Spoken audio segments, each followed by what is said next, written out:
Hello, everyone, and welcome to this episode of the Account and Coca Report. Our guest today is Ryan McMaken. Ryan is senior editor at the Mises Institute. He has degrees in economics and political science from the University of Colorado, and he was the economist for the Colorado Division of Housing from 2009 to 2014. He is also the author of Commie Cowboys, The Bourgeoisie and the Nation State in the Western Genre, a book that reveals his aptitude for analyzing economic events in their broader cultural context. He's a prolific writer, and his many recent pieces on the COVID pandemic always bring out points that are poorly appreciated or rarely discussed. Ryan, welcome to the show. It's great to be here. Thank you. Great to have you. Tell me a little bit about, I've heard that traffic on the Mises Institute website, mises.org, mises.org, has really blossomed recently. Is that right? Or well, the same thing happened back in 2012 and 2011, which was and I guess it even really started in 2009. So when there's a financial crisis and things like that, and people start to question what the mainstream economists who are on TV are saying, people start to look out for other explanations. So we tend to get a lot of traffic then when that happens. And so when the economy is in dire straits, people care about it more. And I encountered this too when I worked at the Division of Housing during the crisis from 2009 to about 2013. You got a lot of questions about foreclosures and home prices and employment and all of that. And then that kind of died out after that. And reporters stopped calling me several times a week like they had been. okay. And because it gets boring, right? Oh, look, the total employment went up 1% and so on. People stop caring. Right. They follow other topics, but people really start to care about the economy again when it impacts them, obviously. So when the economy does poorly, people suddenly are quite interested. Okay.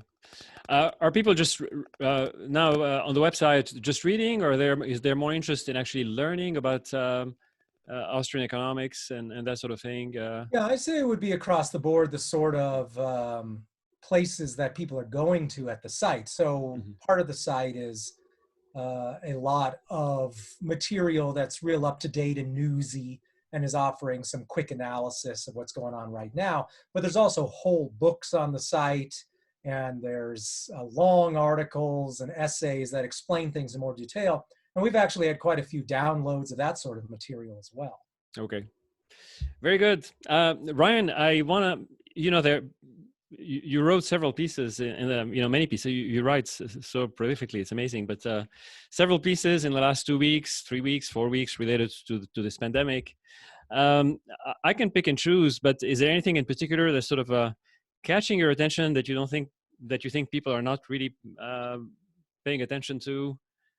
Well, I think they're starting to discuss it now. It took a few weeks, but from almost the very beginning, we at Mises.org and at the Institute were concerned that there was just no attention being paid whatsoever to the cost of shutting down an economy by force, basically. And so we were right away raising issues of, well, if you just stop people's income in its tracks, that's a significant problem. What are you going to do with people who start to miss rent payments and mortgage payments? And that sort of thing. And I know that in Washington, that's easily taken care of for the financial sector, at least. You just pour money into the banks and that keeps the banks solvent. But that doesn't really help regular people who need to make a rent payment or even those small-time landlords. Even today, most apartments, condos, townhomes that are for rent and so on, about 75% of those are owned by non-corporate entities. So when their tenants just start missing payments, then the landlord starts missing payments. And this can be a significant problem, not to mention the businesses that have to lay people off and they can't open. And you don't just hit pause on that and then just start it up again later. Surveys have already shown that here in Denver, 14% of restaurant owners say they probably will never open again. And that's probably an optimistic number in my estimation. So there's going to be a significant period of adjustment, not to mention the fact that there's going to be a lot of people who are going to be evicted, be moved. You can only stave that off for a few months. How does that compare? Because in recent memory, many in the audience, I imagine, will recall the 2007, 2008 financial crisis, where there was a lot of layoffs, a lot of businesses went out of, went, belly up and so forth. How does that compare at this point in time? Well, Or I mean, the initial data on newly unemployed is certainly much more severe now than it was 12 years ago. We haven't seen yet a lot of this other data. I mean, I keep checking what employment data I can, but there really hasn't just been any new stuff that's really come out yet. And even then, you're just going to get probably the tail end of it in March in a lot of states. So it's really going to depend on what happens at the end of April. We're going to get a whole month of people not being able to go to work. And then what's that data going to show? So it's going to be a couple of months still until we get some of that month-long employment data that's going to give us an idea of the severity of it all. But of course, I mean, we can go off some of these estimates that say JP Morgan is putting out and so on. And they're looking at downturns in terms of output that rival the Great Depression or are considerably worse than that. So the question is now, how long is it going to last? It is so unprecedented in terms of the kinds of crisis, of economic crisis, right? Because, I mean, financial crisis, there have been some. There have been sort of business cycle crises, if you will.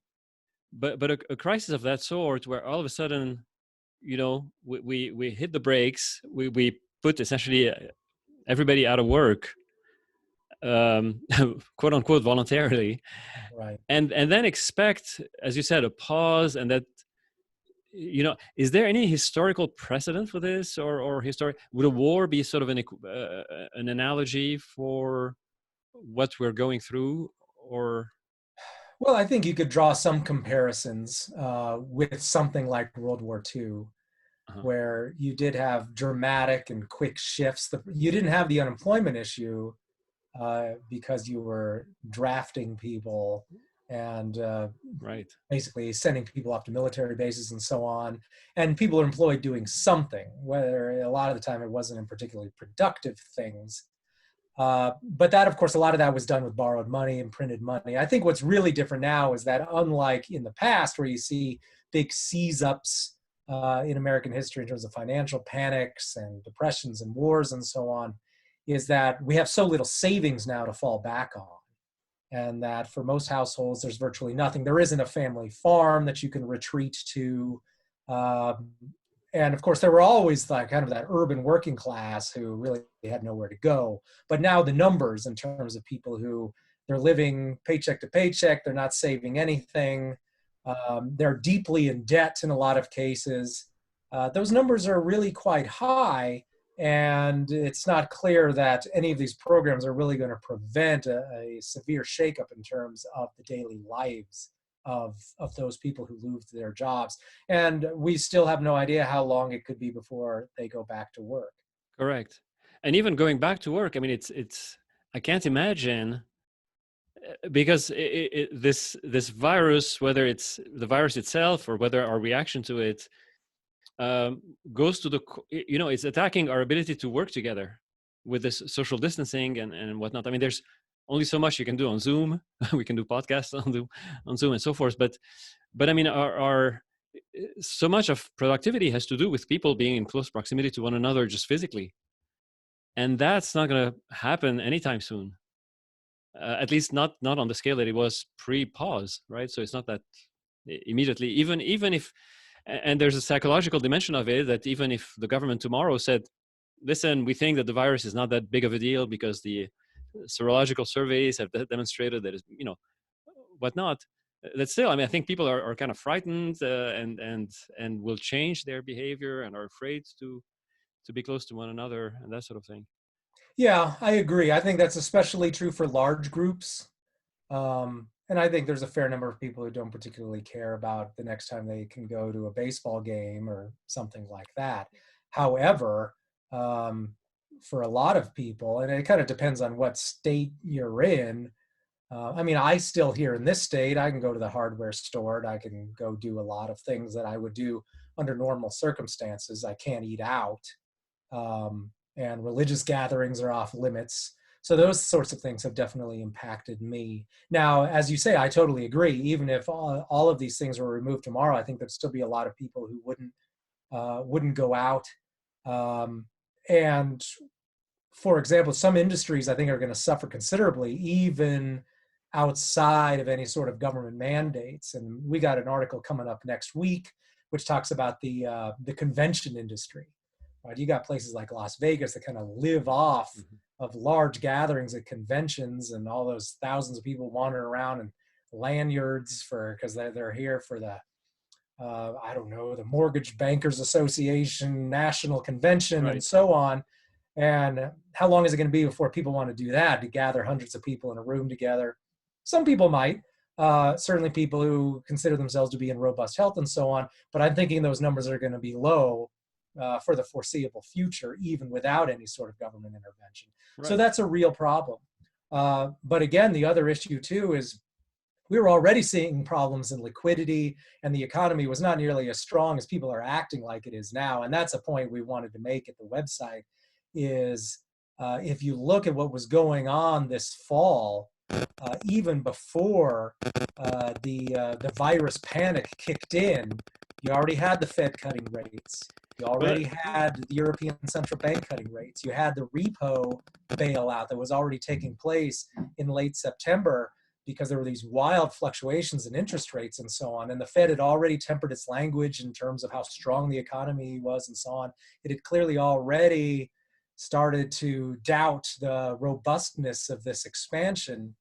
And so to say that everything was just perfectly fine and great and the virus ruined everything, I don't think that's the whole story. And so we do need to dig a little bit deeper and see what the economy was doing. And I don't expect the economy to just be this delightful V-shaped, everything comes back to perfectly normal, because the only reason people had any problems at all was because they were afraid of the virus. I don't think that's really accurate. Right. You mentioned that in this piece recently, from 3 days ago, April 13th. And you talk about the Fed's balance sheet skyrocketing. But as you said, it had already been moving up since September, October. And now all of a sudden, $2 trillion are added to the balance sheet. Now, again, in comparison to what happened in 2008, when a lot of the money that was printed went into banks and essentially stayed there, right, in form of reserves for a while. And so we didn't see a huge amount of price inflation because what happens is that just the banks their reserves increased. That helped prop up asset prices to a certain extent in certain markets. But right now, with a lot of unemployment and whatnot, and the desire to put money directly in the pocket of people, do you think that's going to be different? That this effect of this $1 trillion expansion of money, or how is that going to play out? Well, I mean, yeah, there wasn't big time inflation in that last crisis because, as you said, they put money into the banks so that the banks all had sufficient reserves and liquidity, because their primary concern was, we don't want any banks to go under. We don't want runs on the banks. We want them to continue making loans. Now, they didn't make as many loans as they used to because thanks to Dodd-Frank and just the relative weakness of the economy, it took many, many years for banks to get back to that point where they started to loosen up lending requirements again. So you can pour money into the banks, and it doesn't mean the banks will lend. And the banks didn't really lend that actively for quite a few years afterward. And then on top of that, the Fed was still paying interest on reserves. So that kept a lot of that money locked up in the banks. And that kept money from going into the quote unquote real economy and driving up consumer prices. The prices that increased, as you said, were asset prices, real estate, stocks, and so on. So now if we're looking at what's essentially helicopter money, right? We're giving everybody just these $1,200 minimum. That's just for a person. Families with children and couples and so on, they're going to get significantly more in some cases. What are those people going to do? Now, I think ideally what they want those people to do, and who's they? I guess policymakers.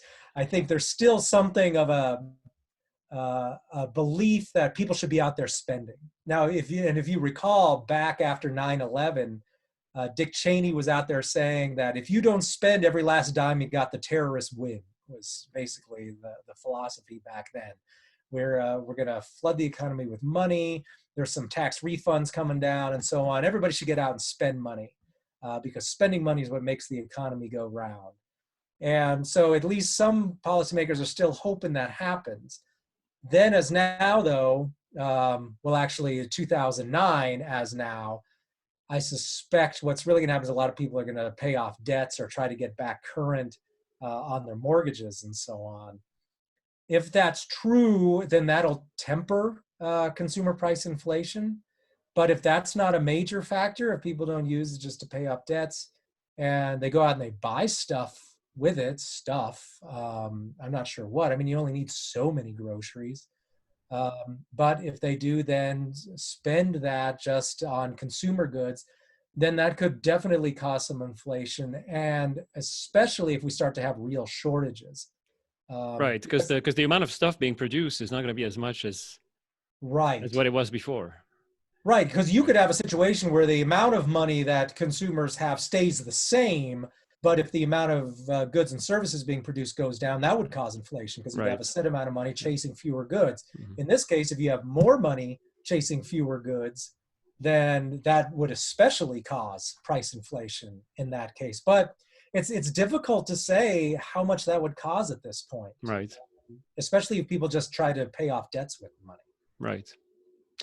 Ryan, one thing you talked about recently that I thought was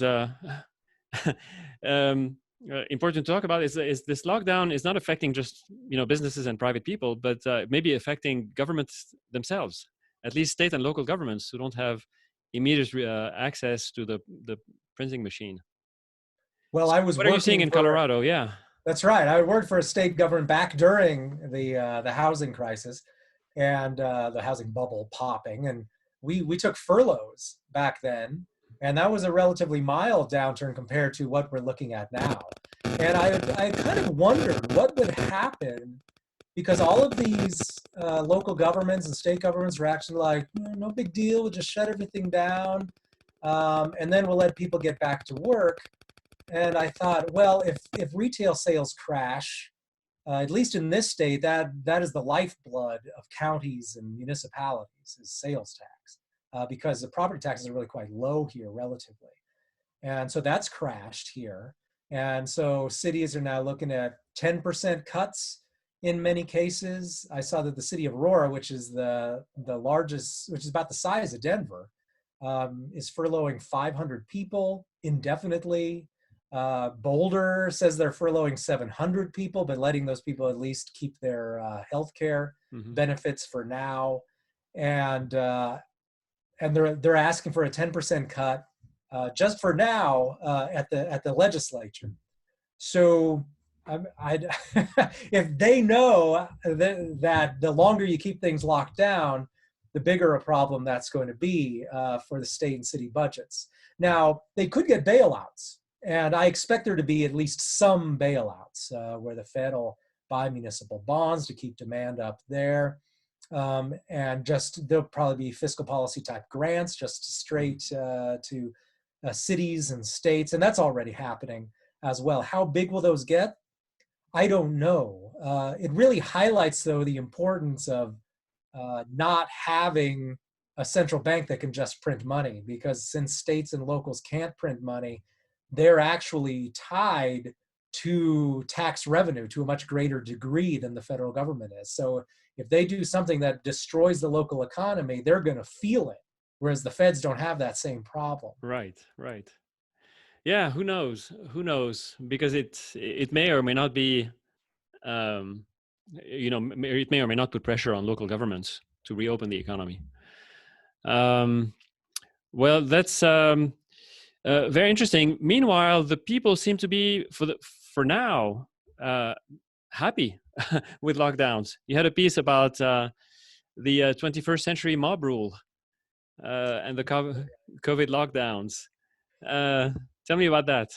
Well, my point there was there seemed to be some observers who were under the impression that the government lockdowns were just this thing that governments came up with, and that the people in general were groaning over this abuse that they didn't want. And I didn't see a whole lot of evidence of that, especially early on, where I think a lot of people were very afraid, and because they watched a lot of evening news and so on, and they wanted something to happen. And I think if you were a politician, you didn't want to be seen as being asleep at the switch. So you were going to do something, at least something that you could point to as action. Whether that was really actually draconian in practice, it depended, because you can still see some states that have lockdowns, but when you go out and you look at how they're enforced in practice, they're not impacting a majority of businesses. Right. And in some cases, I think that's maybe what they've tried to do, is try to do something that they can point to and say, hey, look, we're enforcing social distancing, but here's 50 exceptions, 75, 100 exceptions in terms of industries that we consider to be essential. Now, of course, there's big problems there in terms of this is the government picking winners and losers. It's deciding for itself, basically just randomly, what's essential and what's not in many cases.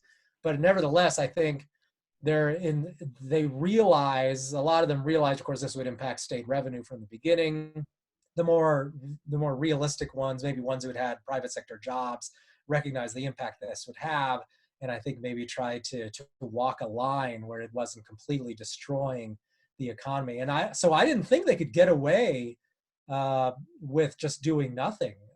That's why you saw these states where the governors wanted to hold the line, and just all this pressure came either down from the bureaucracy or up from the voters in general. And probably, I hypothesize, a lot of elderly voters who are especially afraid, and these people vote more than young people do, and they wanted to see something happen. And so I think a lot of governors caved on that. So it's an issue of, when I say it's mob rule in the technical sense of, this is a majority, a lopsided majority of people who stopped caring about the rights of the minority. So there's a lot of people out there being destroyed by this financially and personally. But this majority simply doesn't care, which is why they support basically the total abrogation of the Bill of Rights and state constitutions and all of that. Because when you take the form of a mob, you don't really care about the rule of law or minority groups and that sort of thing. And that seems to be what's happening now. That may be changing. You're starting to see some more protests, and I think as more people find themselves unemployed and frightened of that rather than just frightened of disease, then I think you'll start to see more pushback. Right.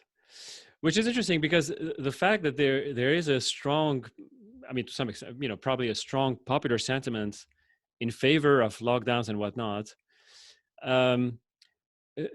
doesn't really mean that I mean, in a way, if you try to imagine the effect of a scary pandemic on an economy, people will be afraid, and but it's going to look different in a more, in a free market society, if you will, than if you have a mob asking the government to actually lock it. I mean, even if you have a sizable majority of the people who are afraid, but the society remains pretty open, the economic impact will be different than if you have that same sizable majority sort of asking for help from the government, despite whatever exceptions the government may put in place. You see what I'm saying? I mean, there's no question that there's going to be economic impact no matter what, right? I mean, there's an economic impact. I mean, the flu of 1917 had a huge, was followed by a big economic depression or recession, or I don't know what it was. So there's definitely an impact. I mean, it's not, we're not saying that keeping the economy open is going to allow it to keep humming. But there's a way of, I think the days of just put whatever you want on your credit card and everything's fancy and new, and especially I think state and local governments are going to feel this for a long time. This 20-year boom of just universities building fancy new buildings all the time, and everything's shiny and wonderful for all of these government installations and everything. I think that's probably coming to an end for quite some time. There's going to be a lot of debt to sift through here. And yeah, there's a lot of different things going on. It's not just a lack of liquidity that you could already see forming in late 2019. It's not just the scare over the virus. It's all of those things together. And I think if you did have a society that was just generally more respectful of individual freedom, where it was just assumed that, yes, I don't approve of what my neighbor is doing, but I wish they wouldn't be doing that.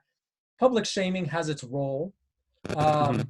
But it's different when you've got people threatening to call the cops, when you've got people who are just saying, don't do that, and I'm going to complain to your neighbors, and so on. It's different when you got the police power looming over public interaction, like you do, this implied threat that hangs over everything. And so, yeah, I mean, social pressure, societies can't function without it.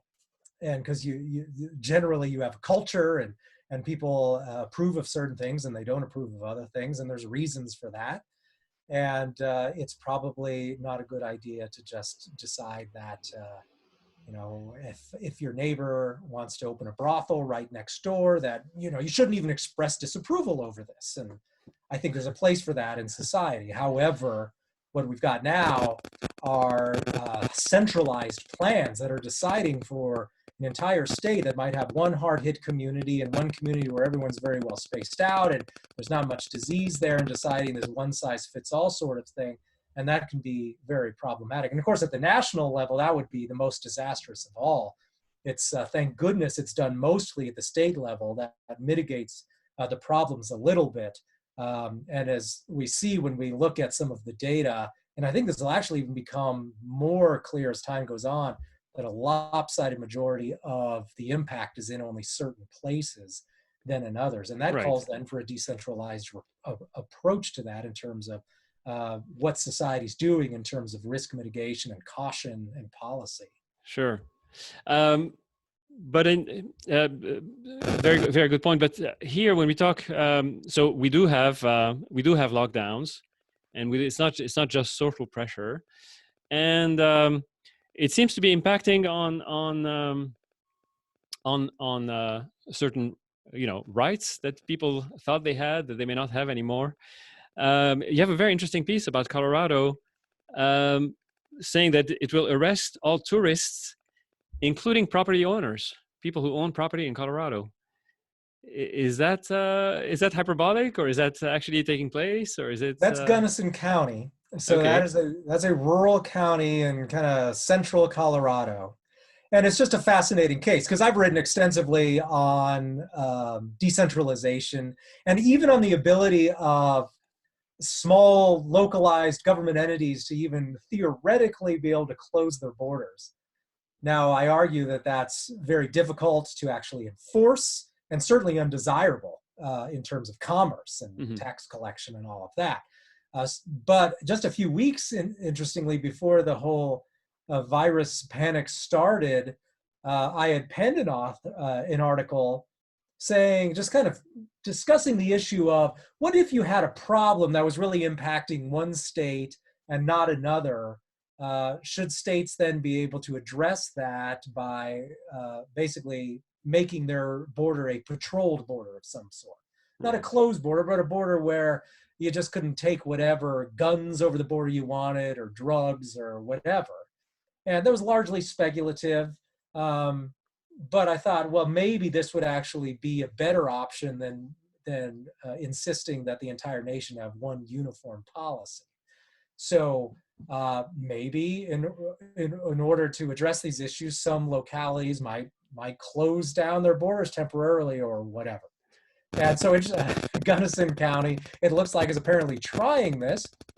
I wonder in the article if they were inspired by the fact that Gunnison County back in 1918 had done something extremely similar and basically barricaded their roads and closed it down.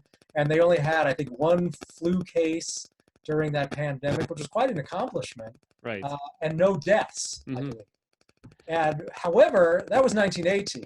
And you're up high in the middle of the mountains in Colorado in 1918. It's probably easy to keep people away, relatively. Nowadays, there's a huge federal highway that runs through there, and it's a slightly different story. But I covered it nonetheless, just because I kind of wanted to see what happened. Yeah, it's And interesting. I heard of a similar story in Spain. I don't know if you've heard of that. There's a town I believe it's in Spain, either Spain or Italy. I think it's Spain. A village in Spain that is essentially completely shutting itself off, and it's an agricultural place, so they can grow their own food and whatnot, and that sort of thing. But they're not letting any outsiders come in and or go out, and interesting experiments. And where we may feel pulled a little bit. Um, I mean, it may put under some tension uh, property rights and property. I mean, if a citizen of that town doesn't, wants to invite, I mean, they feel that they have to be subjected to that autocratic rule. But at least it's an autocratic rule that is more circumscribed. Yeah. Well, and you can imagine if it was done at the national level here. Back to the Gunnison issue, right? Those people are pretty close to the people in the county. They don't have limitless resources, so if they get sued over this issue, it's kind of a fair fight a little bit. You try and fight the federal government in court, that's not a fair fight. They have basically limitless resources. And also those people, that ruling class is very much separated both economically and geographically from the people that they're handing down laws to. In my city, at least since I live in the capital city of Colorado, you go out to breakfast in Denver, you might actually be at the table next to the governor and certainly next to legislators if you know what they look like, and that sort of thing. And that situation means you can apply pressure to those people just on a personal level that you could never do to people in Washington. And so it really is fundamentally different, that sort of government. And so it's a good thing, I think, just on a fundamental level, that the feds aren't the ones who are determining what communities can do in this case. And of course, even some states have really been left more of the stringent controls up to cities and counties in a lot of those cases. And also then you have options, right? You might be able, if you're in a place that's particularly awful, at least in the medium term, you have the option of maybe escaping that place and going somewhere else. Whereas if you have some sort of nationwide thing, you're probably not going to be able to leave the nation at all because those borders are closed. But I mean, is that feasible? Are you going to learn another language, learn another culture, and so on? The more localized it is, the more able you're to actually change your situation in terms of your legal environment. Sure. Maybe one last piece that of yours that I thought was very interesting, titled "Another Right Abolished by Government's COVID Lockdown: The Right to a Speedy Trial." The courts are shut down too. Right. In a lot of places, and in some places just at the whims of a single judge, where their chief justice just decides that it's too dangerous for the courts to be open, so you, Mr. Prisoner, just need to sit there in jail for longer, and we have no timeline for you. Right. Of course, obviously, this destroys that person's finances, and their marriage maybe distances them from their children, and so on. And keep in mind, in many cases, this is a person who's not guilty of anything. They're presumably innocent. They haven't, no guilt has been proven because they haven't stood trial yet. And as I point out, as I like to point out in general, this isn't just something that the U.S. made up a while ago and it's all very impractical and things have been fine for the last 200 years and so on. These sorts of things go back to Magna Carta and to declarations of rights that came out after the English Civil War. Trial by jury, of course, goes ancient Scandinavian right and things like that. And so this is not some new thing where people naively didn't know that there would ever be major social disruptions and diseases and so on. And so it really is quite immoral and disastrous that now these people are expected to just sit in prison. I mean, these people are expected to, the people who run the court system are expected to adopt a certain level of risk if they need to wear masks or whatever. These judges make six figures. They have very easy lives in many cases. And they're just saying it's too dangerous for me, so you can sit in jail where, by the way, your risk is very high, presumably Indeed. of catching the virus yourself. So That's just one more disaster that occurs when you just completely disregard the Bill of Rights, the Sixth Amendment in this case. Sure. Indeed. And that also, I imagine, impacts the ability of citizens now who are not currently in jail, or communities to, uh, you mentioned earlier, suing a local government, or suing, trying to challenge these lockdown edicts in the courts. Right. I mean, if now the courts are not open, they can't be challenged. And so there's no really recourse to, um, to move forward on that front. Right. I suspect it's extremely difficult to get some sort of injunction against government action in this case. And the courts in general are often very reluctant to intervene in anything that could be justified as some sort of public safety issue and so on. Right. Over time, I think we'll start to see, lawsuits come out of this. And interestingly, you may see state legislatures impose limitations on what governors can do after this all goes away. One example that was pointed out was how during Katrina, that disaster, the local governments went around just taking people's guns.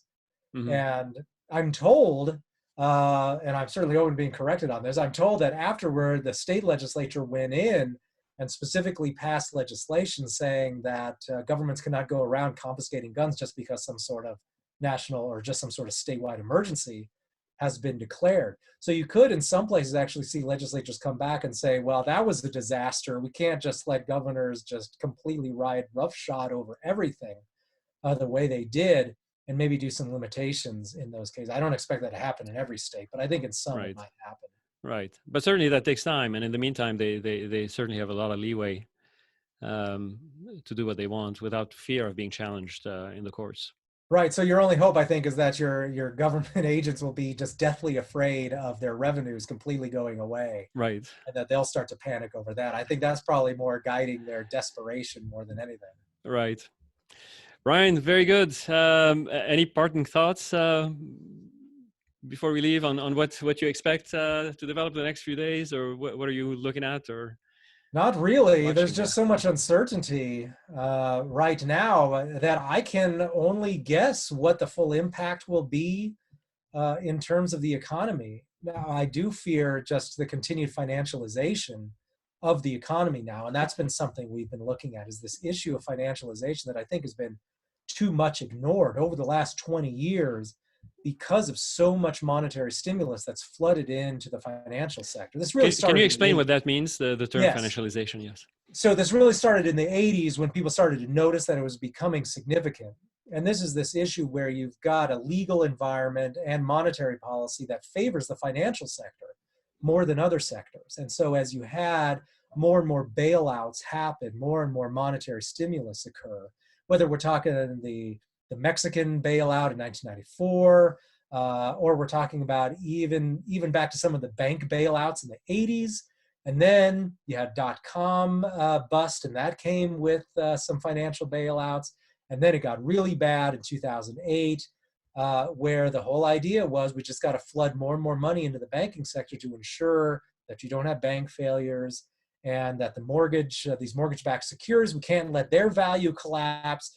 So we'll just have the central bank just start buying financial instruments like these, start buying securities, start buying more government bonds, and ensuring that the investor class it doesn't fail, because we're just declaring all of these things to be too big to fail. But most of those things were in the financial sector. Mm-hmm. So what then you get is a world, a country where it's clear that the safest investments are in the financial sector, and that the place to really put your money is in the financial sector, because if you know that really gets into trouble, it's going to be bailed out. And that has many names. One is financialization. One of the enabling events in that was the so-called Greenspan put, where it was implied by Greenspan that if the stock market ever gets into trouble, we're going to take monetary measures to make sure that it doesn't crash. And so people realized this and started to pour more and more money into the stock market, into financial sector institutions, investment banks, depository institutions, and so on. And what that does over time is it sucks interest away, or it sucks investment interest away from other sectors. So you've got, everyone's more interested then in building up the financial side of their businesses rather than in production. And the common case or the common example made is that GM, for example, now makes more money from their lending and investment arms than from the actual production of automobiles. And that's the classic example of financialization. And so less money is going in to factories, to production, toward non-financial services. And that's impacting then the ability of those sectors to hire people, to produce. And this is significant because the financial sector doesn't really employ that many people, whereas other sectors are the more employment-heavy sectors. So the general idea here is that if you're encouraging everybody to pour money into the financial sector while neglecting the other sectors, that hurts employment, it hurts worker productivity, and it ends up hurting wages and causing inequality between kind of that working class and then that class of people who are white collar types who have a lot of money invested in the financial sector. And I think we've seen that play out in a lot of the data. I'm not one of the people who thinks that everything's pretty much fine as long as you slice and dice the data correctly. I think there really has been financialization. I think there really is an obvious preference for that sector, and that's harming worker productivity in other sectors. And so now things are just, those got pretty bad after 2009, but now just all bets are off. I mean, we're talking about a QE infinity, that we're adding trillions of dollars in a matter of weeks then, mostly to the financial sector and into Wall Street. And so the Greenspan put now looks mild compared to whatever it is we're going to call what it is we're doing now. And I think that's going to have disastrous effects potentially for people who aren't in that sector and for people who need to make a living in other parts of the economy.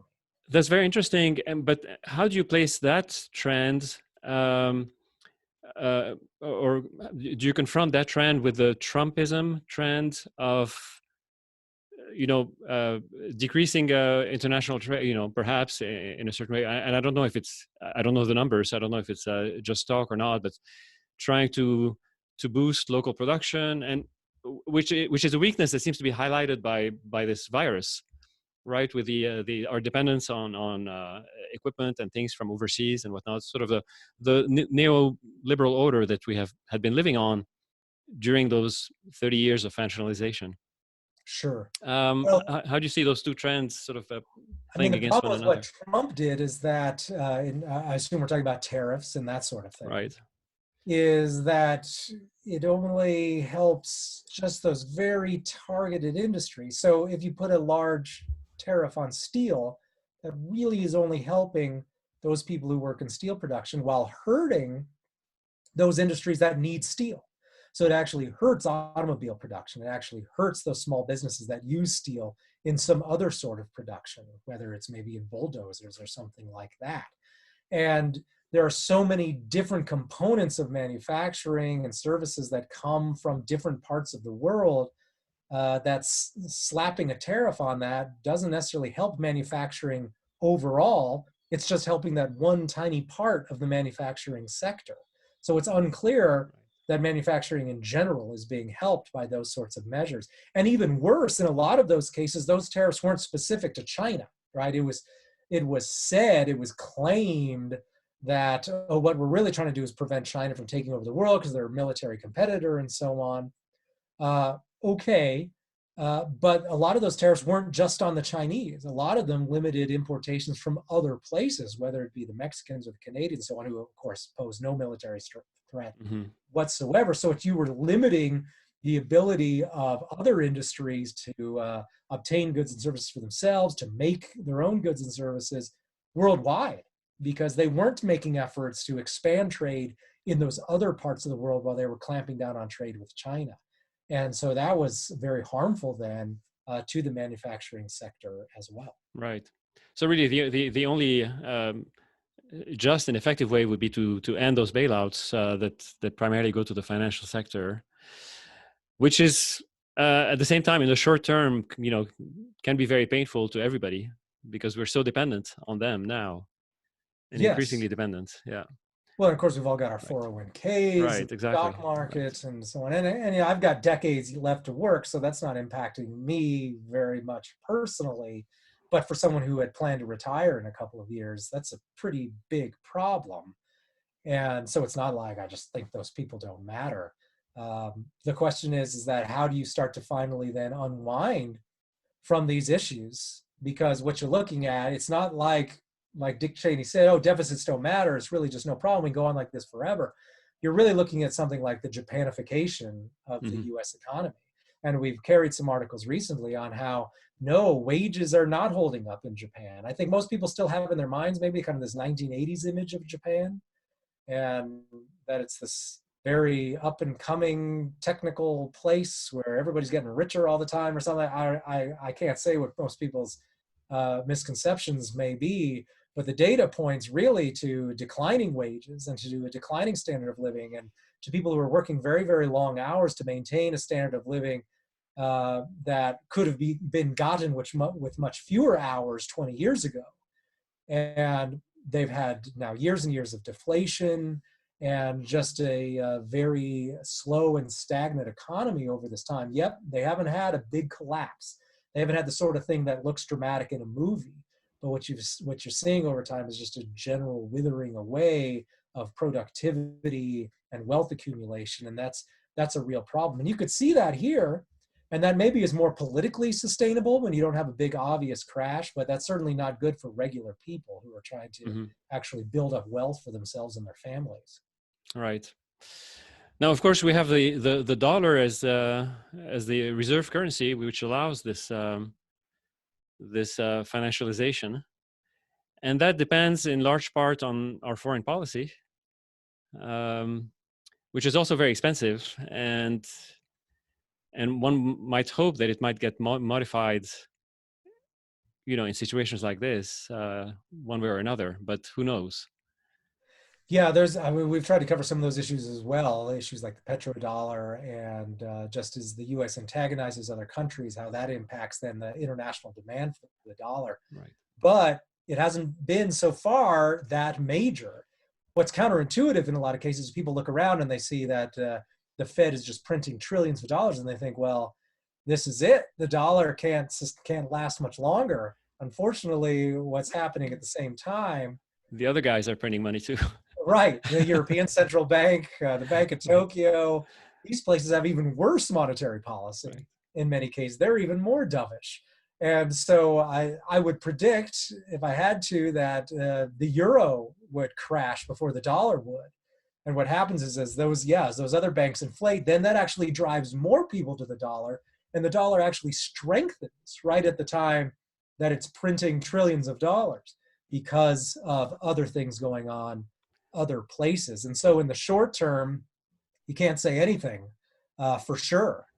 And right. So this could go on for a number of years, where the fallout comes for other central banks first, and then only impacts the dollar in a major way. And so I just have no idea what the timeline is on that. In the short term and in the long term, God help us, is all we can say. Ryan, this has been wonderful. Thank you so much for what you do. Before we leave, where can people follow you, or they should follow you? Can you tell your you can catch all handle? My articles at Mises.org. You just click on my name wherever it appears, and you can see my whole archive there. But MISES.org. If you want to follow me on Twitter, that's just at Ryan McMaken, RyanMcMaken. Thank you very much. Thank you.